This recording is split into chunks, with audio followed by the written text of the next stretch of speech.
রাজধানীর পল্লবীতে দ্বিতীয় শ্রেণীর ছাত্রী শিশু রামিসা আক্তারকে ধর্ষণের পর নৃশংসভাবে হত্যার ঘটনায় বিচার প্রক্রিয়া গতি পেয়েছে। আজ মঙ্গলবার ঢাকা মহানগর শিশু সহিংসতা দমন ট্রাইব্যুনালে বহুল আলোচিত এই মামলার সাক্ষ্য গ্রহণ শুরু হয়েছে। প্রথম দিনেই মামলার বাদীসহ মোট ১৭ জন সাক্ষীকে আদালতে হাজির হওয়ার জন্য সময় জারি করা হয়েছে।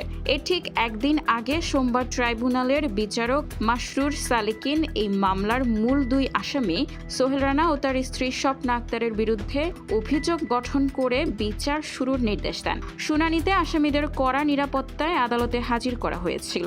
উভয় পক্ষের দীর্ঘ বক্তব্য শেষে বিচারক পরবর্তী ধাপে সাক্ষ্য গ্রহণের এই তারিখ নির্ধারণ করেন। ডিএনএ পরীক্ষা, ময়নাতদন্ত প্রতিবেদন এবং অকাঠ্য ফরেনসিক আলামতের ভিত্তিতেই পুলিশ এই মামলার তদন্ত প্রতিবেদন দাখিল করেছে বলে আদালত সূত্রে জানা গেছে।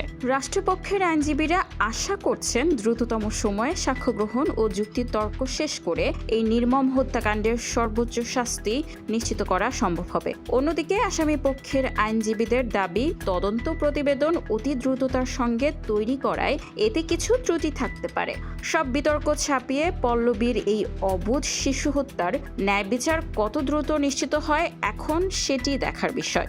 নিউজ ডেস্ক, খোলা কাগজ, ঢাকা।